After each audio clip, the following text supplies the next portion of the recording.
이번에 밸류업 프로그램 기대로 많이 올랐던 주가가 지주사 금융주 중심으로 크게 하락을 했습니다. 정부가 한국 증시 부양을 위해서 밸류업 프로그램을 공개했는데 투자자들이 원하는 말이 담겨있지가 않았어요. 그런 이유로 주가들이 많이 하락했습니다. 기대감을 많이 가지고 있었는데 막상 발표날 보니까 우리가 원했던 기대치보다 더 잘 나오지 않은 거죠. 내용들을 보면은 페널티가 없다라는 거를 강조하고 있어요. 어떻게 페널티 없이 인센티브만으로 기업의 밸류업을 이끌어낼 수 있겠느냐, 그러면서 실망감이 나왔어요. 제 생각은 조금 다른 게 있습니다. 일본과의 비교를 해봐야 될 거고, 가이드라인이 세부적으로 나온 것도 아니고 하반기에 본격적으로 시행이 되는데 그때부터 수급에 영향을 주는 거거든요. 장기적으로 봐야 되는 거고, 페널티가 없다라는 거에 대해서는 다소 아쉬움도 있는데, 페널티를 주는 게 과연 경제적으로 논리에 맞는 거냐도 한번 생각해 봐야 되겠죠. 자본시장에서 맞는 건 아니거든요. 인센티브를 주면서 자연스럽게 유도하는 게 원칙적으로는 맞겠죠. 금융위원회에 가면 자료가 나와 있는데요. 이게 배경인데요. 왜 밸류업을 하려고 하느냐. 우리나라 기업들의 자본 효율성이 주요국 대비 매우 낮습니다. ROE가 상당히 낮죠. 7.98, PBR 1.04, PER 14.16. 미국 기준으로 봤을 때 ROE도 절반밖에 안 되고요. PBR은 거의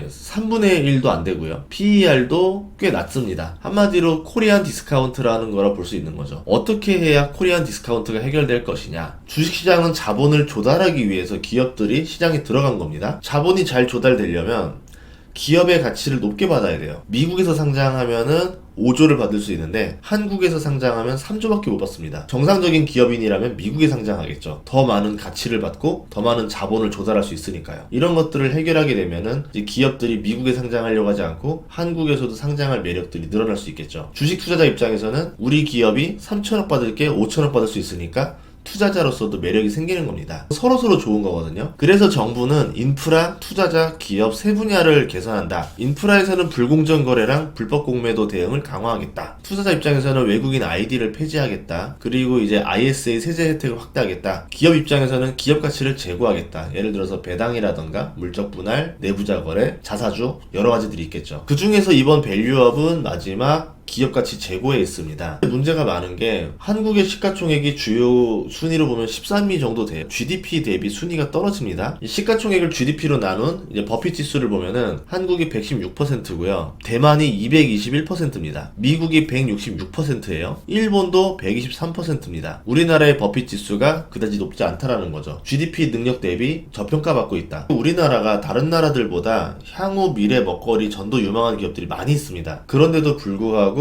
GDP 대비 시가총액이 그다지 높지 않다라는 거는 디스카운트를 많이 받고 있다. 가장 큰 요인 중에 하나가 ROE인데 10년간 한국은 8%였었습니다. 23년 말로 보면은 5.2% 자본을 효율적으로 쓰지 못한다. 한국의 기업들이 이익잉여금은 쌓여가는데 투자를 하고 배당을 하고 하지 않고 회사의 현금만 늘려나가고 있다는 거죠. 이걸 가지고 재투자를 하거나 M&A를 하거나 주주들에게 배당을 주던가 자사주 소각을 하던가 하면서 높은 ROE를 유지해야 되죠. 똘똘하게 사업을 해야 됩니다. 근데 그렇게 하지 못한다라는 거예요. 미국 같은 경우는 10년 동안 평균이 14.9%고 23년 말로 보면 17.7%입니다. 스타벅스 같은 경우를 보면요, 부동산 매입을 하지 않아요. 영업에만 자본을 집중하고 남는 자본을 주주들에게 나눠주던가 아니면 자사주 소각을 하는 데 쓰고 있어요.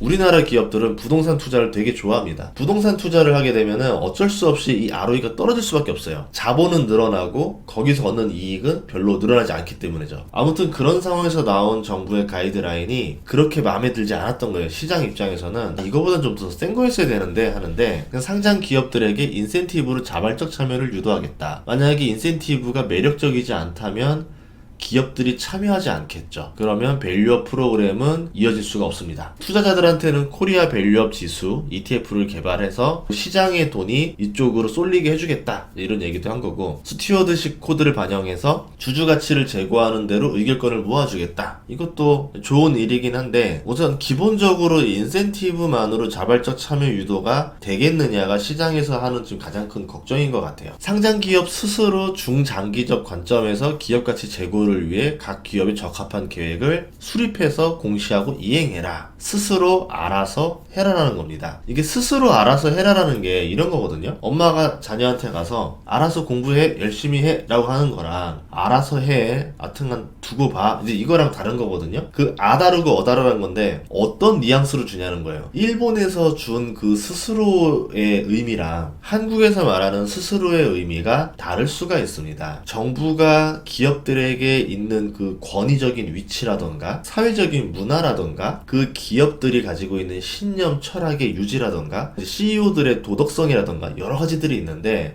일본에서 됐기 때문에 한국도 무조건 될 거야 라고 보는 건 달라요. 왜냐하면 서로 변수가 다른 상황에서 스스로 알아서 해라고 했을 때 먹히는 곳이 있고 안 먹히는 곳이 있겠죠. 어쨌든 한국에서는 한국의 투자자들은 이게 먹히지 않을 수도 있다라고 생각을 한 것 같아요. 그렇기 때문에 주가가 좀 내려앉았죠. 가이드라인은 권고로서 자율적 사항이다. 기업을 강제하는 게 아닙니다. 또 이렇게 말을 하고 중장기 자본 효율성과 기업 가치 제고에 초점을 둔다라고 하는데 자율적인데 어떻게 중장기적으로 자본 효율성을 갈 수 있겠느냐. 어쨌든 장기적인 비전을 제시해라.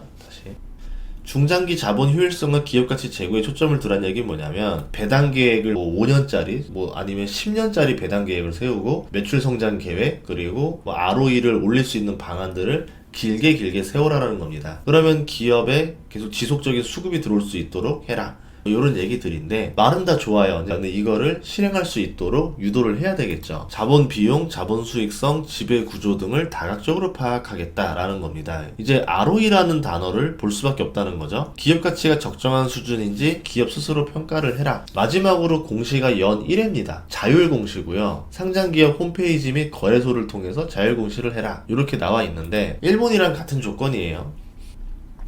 시장에서는 자율공시만으로 과연 되겠어? 라고 생각을 하는데 자율공시라고 하더라도 부담을 느끼는 자율공시가 있고 부담을 전혀 느끼지 않는 것들이 있을 거예요. 결국 기업들 중에서 많은 기업들이 참여를 하고 나만 안 하게 되면은 부담감을 느끼겠죠. 그리고 국민들이 보는 눈빛이라던가 그리고 국민들이 보고 있는 눈이라던가 여론을 보면서 눈치를 보는 기업들이냐 아니냐에 따라서 달라질 겁니다. 눈치를 보는 기업들은 자율공시를 하겠죠. 눈치 안 보는 기업들 되게 많거든요. 우리나라 오너들 중에서 꿈쩍하지 않는 기업들 꽤나 있을 겁니다. 밸류업에 따라서 움직이는 기업이 나올 수 있고 안 나오는 기업도 나올 거예요. 그럼 투자자 입장에서는 움직이지 않는 기업인데 PBR이 낮다, ROE가 낮다라는 이유만으로 막 헛된 기대감을 갖는 것보다 될 수밖에 없는 기업들을 찾아두는 게 더 낫다라는 생각입니다. 5월에 2차 세미나를 할 예정이고요. 상반기 중에서 가이드라인을 확정할 거고 하반기부터 상장기업 자율공시를 할 거예요. 상반기 중에서 가이드라인 나올 때까지는 기다려봐야 된다 생각을 하고요. 지금 오르고 내리는 건 큰 의미가 없다라고 봅니다. 그리고 하반기부터 상장 기업들이 자율공시에 참여할 건데 얼마나 리더하는 기업들이 들어갈 거냐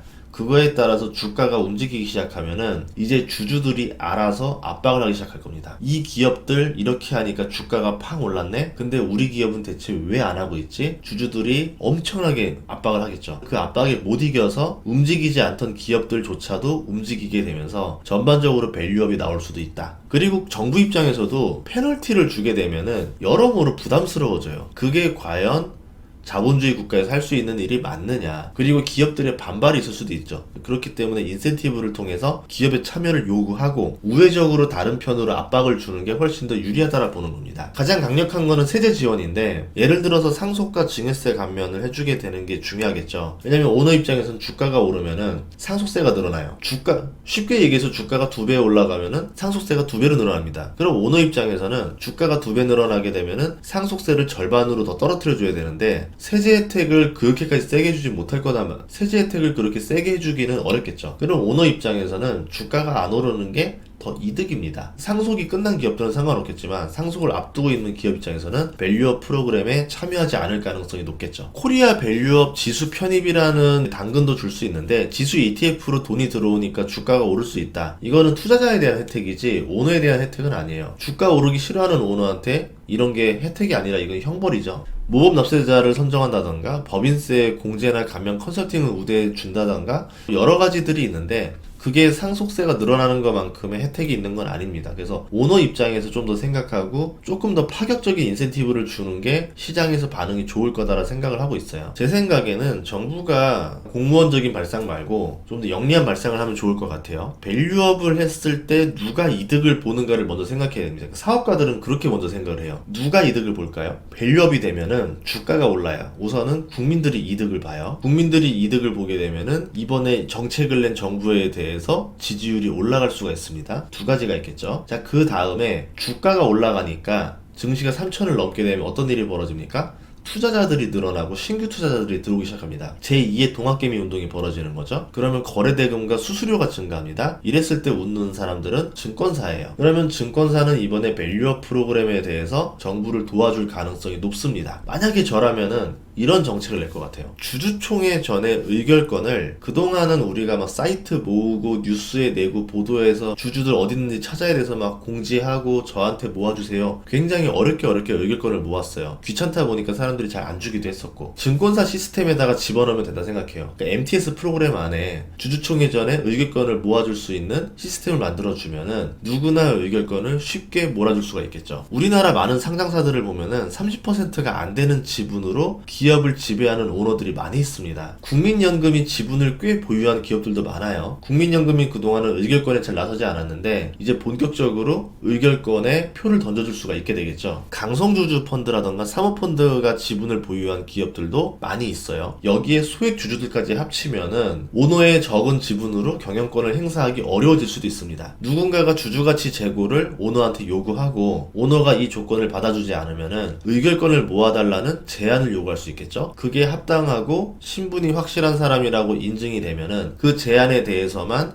의결권을 행사할 수 있도록 사람들이 모아줄 수가 있겠죠. 과거의 의결권 모으기 운동보다 더 많은 지분이 모일 수가 있습니다. 그렇게 되면은 오너는 주주 가치에 반하는 경영을 했을 경우에 언제든지 경영권을 잃을 수가 있겠죠. 반대로 내가 이 회사의 지분이 많지 않다 하더라도 주주 가치에 부합하는 대주주가 된다면은 소액 주주들의 의결권을 모아서 기업을 경영할 수 있는 기회가 열리게 되는 겁니다. 이렇게 되면은 오너는 외통수에 걸리게 되는 거죠. 소액 주주들이 원하는 주주 가치를 제고하는 방법으로 경영권을 유지하는 방법을 쓰던가, 예를 들어서 자사주 매입하고 소각하고 배당금 증가를 하게 되면은 소액 주주들이 이 오너를 계속 지지해 주겠죠. 자사주가 또 소각될수록 오너의 지분이 증가하게 됩니다. 그러면서 자연스럽게 경영권 보호도 되겠죠. 서로에게 좋은 일이 될 수 있어요.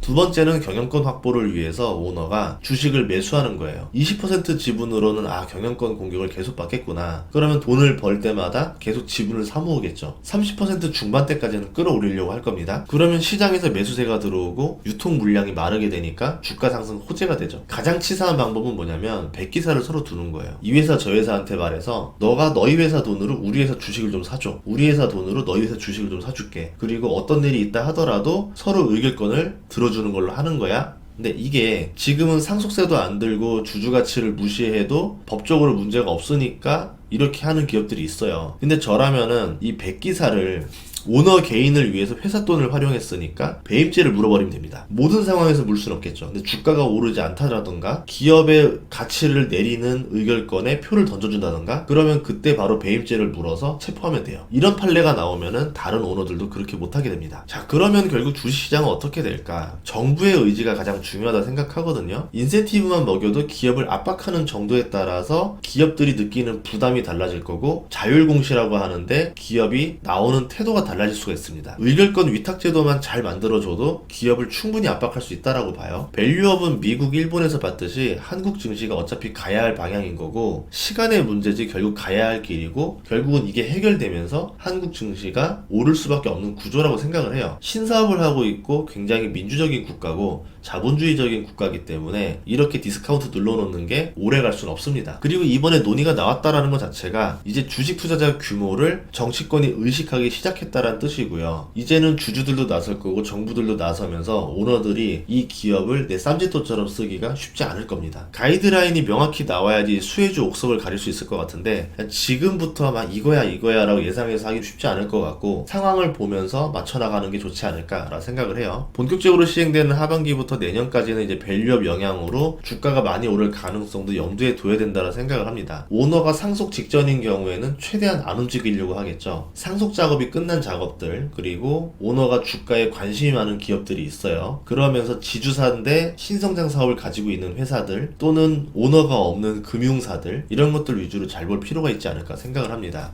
그리고 이제 부동산과 주식시장에 어떤 변화가 있을 것 같은데, 기업은 부동산 매입보다 배당을 선택할 수밖에 없는 상황이 됩니다. 그럼 부동산 매입은 PBR이 낮아지고 ROE가 떨어지게 되는 원인인데, 부동산을 팔고 임대를 쓰겠죠. 이 보유현금을 얼마나 매출 이익으로 증가시킬 수 있느냐가 관건이 될 겁니다. 캐파를 증설하고 수출 성장이 가능한 기업들은 이게 가능할 거고, 아니면 M&A를 가지고 매출 이익을 증가시키는 방법이 있겠죠. 대표적으로 크록스처럼.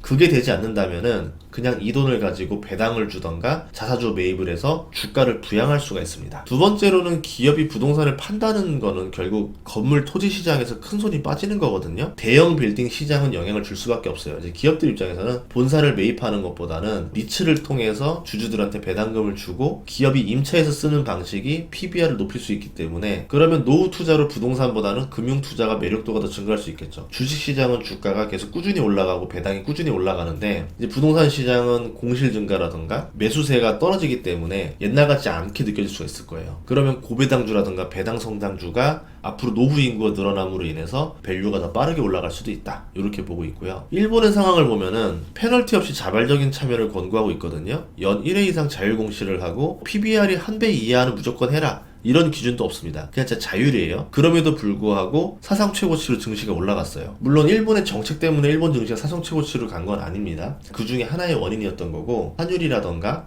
트렌드라던가 가지고 있는 기술, 시장의 변화, 이런 것들이 다 맞물려야 돼요. 그런 입장에서 미국 경제가 좋아야 되고 중국 경제가 좋아야 되는 상태는 기본으로 있어야 되고, 그 다음에 밸류업 프로그램이 각광을 받아야 된다. 밸류업 프로그램에 대해서 그냥 저만의 생각을 말씀드렸습니다. 여러분들도 한번 스스로 생각을 해보면서 돈의 방향이 어떻게 흐를지를 보시면 좋을 것 같아요. 저는 효과가 있을 거라고 생각을 하는데, 오늘 지주사 금융사가 떨어졌어요. 그런데 반면에 코스피와 선물 모두 외국인이 순매수를 했습니다. 기관이 주로 저PBR 주식들을 팔았고, 외국인은 실망스러운 발표에도 불구하고 매수를 주로 했어요. 오히려 저는 뉴스보다 선물에서 외국인과 기관의 포지션이 다르기 때문에 나온 현상이라 보거든요. 다음 선물 만기가 3월 둘째 주 목요일입니다. 3개월간 순매수를 보면 외국인은 상방 포지션, 기관은 하방 포지션이에요. 연초에 고점에서 증시가 하락하다가 다시 전고점으로 지수가 올라왔거든요. 이대로 마무리가 되면 외국인이 선물에서 이익이 나고 기관이 손실이 납니다. 지수를 다시 1월 저점으로 내린다면 기관이 이익이 나고 외국인이 손실이 나요. 이번 밸류업 프로그램을 실망으로 던져서 기관은 파생해서 손실을 만회하려는 게 아닌가, 이런 의도로 볼 수도 있겠죠. 모든 경우가 이렇게 해당되지 않지만 파생해서 이렇게 갈렸을 때, 그리고 선물 만기가 얼마 남지 않았을 때는 누가 이익을 얻는 구조인가 생각해보고 뉴스를 보면은 다르게 해석될 수도 있어요. 여기서 투자의 힌트가 나올 때도 있습니다. 다음 시간에도 좋은 정보를 찾아뵙겠습니다. 구독과 좋아요, 알림 설정 부탁드릴게요. 고맙습니다.